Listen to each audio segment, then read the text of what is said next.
ಉಡಾಯಿಸೋ ಖಾರ ಬಣ್ಣ ರುಚಿಯನ್ನು ನೀಡುತ್ತದೆ. ಮೆಣಸಿನ ಪುಡಿ ಚಿಂದಿ ಉಡಾಯಿಸೋ ಖಾರ ಬಣ್ಣ ರುಚಿ. ಅಂತಿಮ ಘಟ್ಟವನ್ನ ತಲುಪಿದೆ ಧರ್ಮಸ್ಥಳ ಬುರುಡೆ ಪ್ರಕರಣ. ಇವತ್ತು ಕೋರ್ಟ್ಗೆ ಆರೋಪಿ ಚಿನ್ನಯ್ಯ ಹಾಜರು. ಕೆಲವೇ ಕ್ಷಣಗಳಲ್ಲಿ ಕೋರ್ಟ್ಗೆ ಚಿನ್ನಯ್ಯ ಹಾಜರಾಗಲಿದ್ದು ಬೆಳ್ತಂಗಡಿ ಕೋರ್ಟ್ಗೆ ಖಾಕಿ ಪಡೆ ಹಾಜರುಪಡಿಸಲಿದೆ. ಶಿವಮೊಗ್ಗ ಜೈಲಿನಿಂದ ಬೆಳ್ತಂಗಡಿಗೆ ಚಿನ್ನಯ್ಯ ಭೇಟಿ. ದಕ್ಷಿಣ ಕನ್ನಡ ಜಿಲ್ಲೆಯ ಬೆಳ್ತಂಗಡಿ ನ್ಯಾಯಾಲಯದಲ್ಲಿ BNSS 183 ಅಡಿ ಹೇಳಿಕೆ, ಆ ಹೇಳಿಕೆಯನ್ನ ದಾಖಲಿಸಲಿದೆ ಕೋರ್ಟ್. ಚಿನ್ನಯ್ಯನ 183 ಅಡಿಯ ಹೇಳಿಕೆ ಪೂರ್ಣ ಆಗೋ ಸಾಧ್ಯತೆ ಇದೆ. ಡೀಟೇಲ್ ಆಗಿ ತನ್ನ ಸ್ವಇಚ್ಛಾ ಹೇಳಿಕೆಯನ್ನ ಚಿನ್ನಯ್ಯ ನೀಡ್ತಾ ಇದ್ದು ಪಿನ್ ಟು ಪಿನ್ ಮಾಹಿತಿಯನ್ನ ಚಿನ್ನಯ್ಯ ಬಿಚ್ಚಿಡ್ತಾ ಇದ್ದಾರೆ. ಸೆಪ್ಟೆಂಬರ್ 23ರಂದು ಸ್ವಇಚ್ಛಾ ಹೇಳಿಕೆಯನ್ನ ಚಿನ್ನಯ್ಯ ಕೊಟ್ಟಿದ್ದು.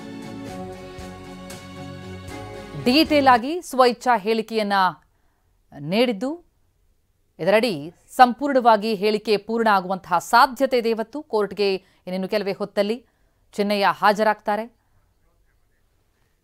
ಈ ಬಗ್ಗೆನಷ್ಟು ಡೀಟೇಲ್ಸ್ ಕೊಡ್ತಾರೆ ನಮ್ಮ ಪ್ರತಿನಿಧಿ ಪೃಥ್ವಿ. ಈಗ ಸಂಪರ್ಕದಲ್ಲಿದ್ದಾರೆ. ಪೃಥ್ವಿ, ಚಿನ್ನಯ್ಯ ಸ್ವಇಚ್ಛಾ ಹೇಳಿಕೆ ಬಹಳ ಪ್ರಮುಖ ಈ ಪ್ರಕರಣದ ಪಾಲಿಗೆ. ಹಾಗಾಗಿ ಇವತ್ತು ಆ ಹೇಳಿಕೆ ಪೂರ್ಣ ಆಗುವಂತಹ ಸಾಧ್ಯತೆ ಇದೆಯಾ? ಎಷ್ಟೊತ್ತಿಗೆ ಕರ್ಕೊಂಡು ಬರ್ಬೋದು?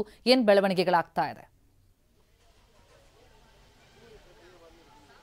ಪ್ರತಿಮಾ ಭಟ್, ಸದ್ಯಕ್ಕೀಗ ಶಿವಮೊಗ್ಗ ಜೈಲಿನಿಂದ ಚಿನ್ನಯ್ಯನನ್ನ ಬೆಳ್ತಂಗಡಿ ಕೋರ್ಟ್ಗೆ ಕರೆದುಕೊಂಡು ಬರಲಾಗಿದೆ. ಕೋರ್ಟ್ನ ಆವರಣದಲ್ಲಿ ಆ ಪೊಲೀಸ್ ವಾಹನದಲ್ಲೇ ಕೂರಿಸಿರುವಂಥದ್ದು. ಸೊ ಆತನಿಗೆ 12 ಗಂಟೆಗೆ ಟೈಮನ್ನು ಕೊಟ್ಟಿರುವಂಥದ್ದು. ಸೊ ಅದರಿಂದ ಈಗೇನು 12 ಗಂಟೆ ಆಯ್ತಾ ಬಂತು. ಇನ್ನು ಒಳಗಡೆ ಏನೇನು ಕೆಲವೇ ಕ್ಷಣಗಳಲ್ಲಿ ಒಳಗಡೆ ಕರ್ಕೊಂಡು ಹೋಗಿ ಜಡ್ಜ್ ಮುಂದೆ ಆತನನ್ನು ಹಾಜರುಪಡಿಸ್ತಾರೆ. ಹಾಜರುಪಡಿಸಿ ಉಳಿಕೆ ಏನು ಉಳಿದಿರುವಂತಹ BNSS 183 ಸ್ಟೇಟ್ಮೆಂಟ್ ಏನು ಬಾಕಿ ಇದೆ, ಸೊ ಅದನ್ನು ಇವತ್ತು ಪೂರ್ತಿಗೊಳಿಸುವಂಥದ್ದು. ಇಲ್ಲಿ ಕಳೆದ 2 ಬಾರಿ ಕೂಡ ನಾವು ಗಮನಿಸಬಹುದಾಗಿತ್ತು. ಅಂದರೆ ಮಧ್ಯಾಹ್ನ 3-4 ಗಂಟೆ ನಂತರ ಆ ಒಂದು ಸ್ಟೇಟ್ಮೆಂಟ್ಗೆ ಕರ್ಕೊಂಡು ಹೋಗ್ಲಾಗ್ತಾ ಇತ್ತು. ಅಂದರೆ ನಾರ್ಮಲ್ ಆಗಿ ಇಂತಹ 183 ಸ್ಟೇಟ್ಮೆಂಟ್ ಏನಿರುತ್ತೆ ಅವೆಲ್ಲವೂ ಕೂಡ ಕೋರ್ಟ್ ಕಲಾಪಗಳು ಮುಗಿದ ನಂತರ, ಅಂದರೆ ಸಂಜೆ ಮಧ್ಯಾಹ್ನ 3 ಗಂಟೆ ನಂತರ ಇಟ್ಕೊಳ್ತಾರೆ.